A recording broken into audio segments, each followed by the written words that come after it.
Assalamualaikum warahmatullahi wabarakatuh. Perkenalkan, nama saya Ergiana Kusnaulia dari NIM 1219230063 dari kelas MKS 3B.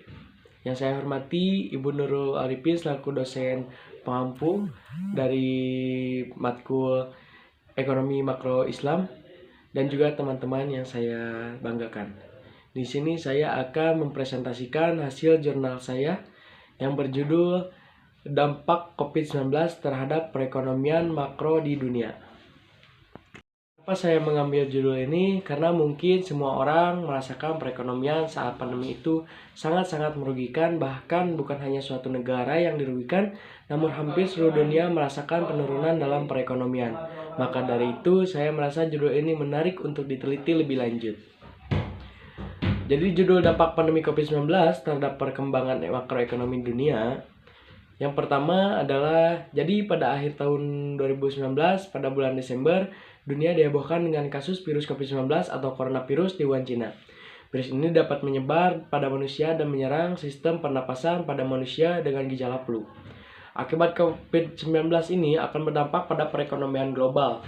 Contohnya pada negara Tiongkok yang merupakan negara dengan ekonomi terbesar kedua dunia. Terjadi keterlambatan ekonomi yang berdampak karena adanya COVID-19. Bahkan WHO menetapkan gawat darurat global virus corona, dan juga selain WHO ada IMF atau International Monetary Fund. Ini sejalan dengan proyek Bank Dunia yang menegaskan pandemi COVID-19 yang akan membawa perlambatan pertumbuhan di negara-negara berkembang.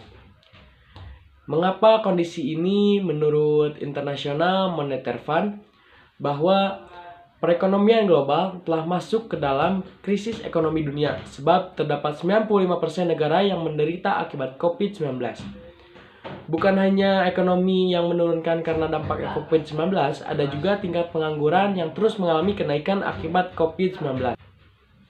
Lebih lanjut, Bank Dunia dalam laporan terbarunya menyatakan aktivitas ekonomi antar negara maju diperkirakan menyusut.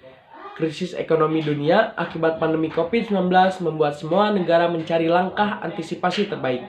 Salah satunya skema stimulus penyelamatan. Memperkuat stimulus ekonomi, pandemi COVID-19 menyebabkan perdagangan dunia ikut turun, sedangkan pasar tenaga kerja semakin membesar karena pelaku bisnis dunia harus menghentikan jalur produksi dan mengurangi jam kerja. Inilah yang kemudian disebut dengan Great Lockdown, yaitu berkurangnya aktivitas bisnis dengan meluasnya virus COVID-19, sehingga perekonomian tergerus. Oleh karena itu, negara harus mengambil kebijakan cepat dan efektif untuk mengantisipasinya. Langkah taktis beberapa negara, yaitu dengan menciptakan stimulus untuk meningkatkan kapasitas layanan kesehatan dan mengambil langkah fiskal dalam bentuk subsidi dan paket stimulus beberapa kebijakan meliputi pengurangan jenis pajak dan lain-lain. Dan juga dampak COVID terhadap perekonomian global. Yang pertama, sektor pasar saham. COVID-19 membuat investor berlarian dari pasar saham global.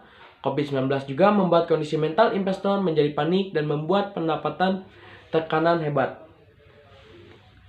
Perdagangan surat utang, imbalan hasil atau yield surat utang Amerika Serikat bertenor 10 tahun berada di dalam level terendah sepanjang sejarahnya. Artinya, investor dalam 3 tahun terakhir mengambil keputusan tiba-tiba dengan kondisi virus corona untuk tidak tertarik dengan surat utang yang dikeluarkan oleh Amerika Serikat. Dan yang ketiga, ada perdagangan emas. Harga emas kembali melambung dan mencetak rekor tinggi dalam 7 tahun.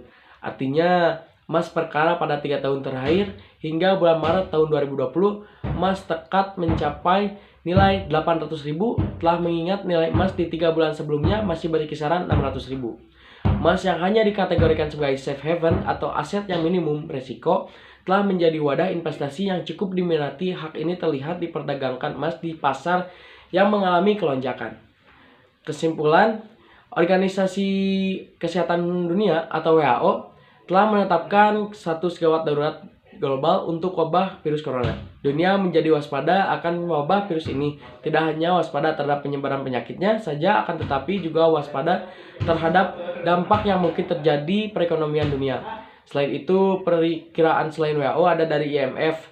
Ini sejalan dengan proyeksi Bank Dunia yang menegaskan pandemi virus COVID-19 yang akan membawa perlambatan pertumbuhan di negara-negara berkembang di Asia Timur dan Pasifik, serta Cina, krisis ekonomi dunia akibat pandemi COVID-19 juga berdampak pada pasar saham, perdagangan surat utang, perdagangan emas, dan juga membuat semua negara mencari langkah antisipasi terbaik. Salah satunya dengan menggulirkan berbagai skema stimulus penyelamatan yang tentunya berbeda antara negara satu dengan negara lainnya. Meningkatnya penyebaran pandemi COVID-19 membuat banyak negara kini rentan risiko krisis multidimensi. Apalagi data penyebaran virus corona nyata belum juga memperlihatkan tanda-tanda akan berhenti, bahkan terus bertambah. Oleh sebab itu, semua negara di dunia harus mengambil kebijakan yang cepat dan efektif untuk mendapatkan antisipasi tekanan pada pendapatan rumah tangga dan perusahaan serta kontraksi dalam output. Langkah taktis beberapa negara yakni menciptakan berbagai stimulus untuk meningkatkan kapasitas layanan kesehatan dan mengambil langkah-langkah fiskal di luar perkiraan. Dalam bentuk subsidi dan paket stimulus, beberapa kebijakan ini meliputi pengurangan beragam jenis pajak, jaring pengaman sosial, hingga intensif di sektor keuangan yaitu upaya restrukturisasi kredit dunia usaha. Sekian dari saya. Wassalamualaikum warahmatullahi wabarakatuh.